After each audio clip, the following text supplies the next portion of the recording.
Hi there, Steve Kaufman here. It's a rainy Friday afternoon in Vancouver. I played my old timers hockey this morning and feeling good.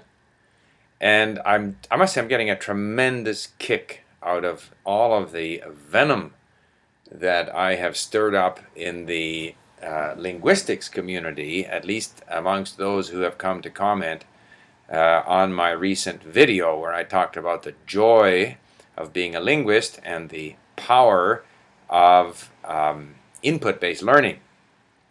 And so people just keep on coming back and saying you can't use the word linguist to mean someone who speaks many languages. And I say, but that's the dictionary definition. That's how the majority of people understand the word. People talk about accomplished linguists or skilled linguists. They mean people who speak languages. It says so in the dictionary. Why can't I use the term that way? They come back, but the dictionary is simply reporting on how people use the word wrongly. In other words, the dictionary, which reports on usage and basically, tries to explain how words are used in the language, the dictionary, therefore, is only reporting on the fact that the vast majority of people use the word wrong. There's something missing there. Words derive their meaning from how they're used. And I was just looking at this word linguist, and I see that according to Wikipedia, which is really not a bad source of information, the word linguist was first used in 1580, and it meant a master of language, one who uses his tongue freely. In the 1640s, it gained an additional, or was described in different ways, as a student of language. But they didn't have linguistics in those days. To understand what linguistics is, then again I went to Wikipedia and I looked up a bunch of stuff there. And of course people like to say, you don't understand linguistics, you're too stupid and stuff like that. That's what they tell me. But I've read books on it. I have books at home. And I now look at this Wikipedia entry, and to me, linguistics is not interesting at all. Has nothing to do with language learning. Nothing. And there's a lot of sophisticated, I call it pseudoscience there. At least that's my reaction to it. And I've expressed myself on this idea that we have some universal grammar built into us. No, I don't believe that. I think the brain just is very good at developing patterns or seeing patterns in the range of experience that it's confronted with, because it has to do that in order that it can then take advantage of the previous experience to learn new things.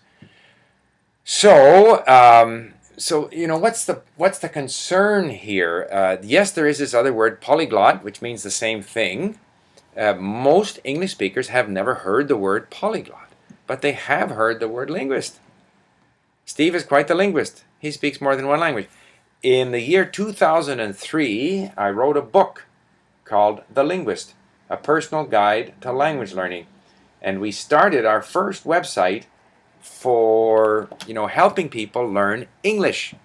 By and large, because of the problem we saw here with immigrants to Canada who couldn't speak English very well and who weren't very well served by the classroom model. And we called that site The Linguist. And and as I look at this book, all the things that I wrote in 2003, there's hardly anything there that I would have changed. It's still the same thing. You have to be motivated to learn a language. The world is full of potential linguists, people who could easily learn to speak more than one language and who would derive great enjoyment from it. I'm motivated I'm an activist. I want there to be more linguists. I even want the word linguist, which really only means someone who speaks more than one language. It only has that meaning apparently in English. In all other languages, the word has been hijacked by these linguistics people to mean someone who is a specialist in the field of linguistics. I would rather see the word linguist mean what it meant back in 1580, someone who speaks a number of languages. And everything we do and my involvement is trying to increase the number of people who are linguists in that sense. And in fact, if we take the sort of IST suffix, again I went to Wikipedia, And there are a total of 349 words listed in the Wiktionary. English words suffixed with ist. And there's all kinds of them. Activist, guitarist. There's even a word hockeyist. Hockeyist, that's someone who plays hockey. Violinist, rightist, leftist, optimist. I don't know. All kinds of them. Globalist, atheist. What have we got here?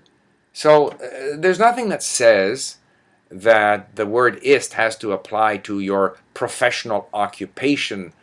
We have separatists here in Canada, and we have federalists. It can be your activity, your interest, your ideological persuasion. There's even an insulationist here, imagist, denturist, apologist. I don't know. Ironist, somebody who uses irony.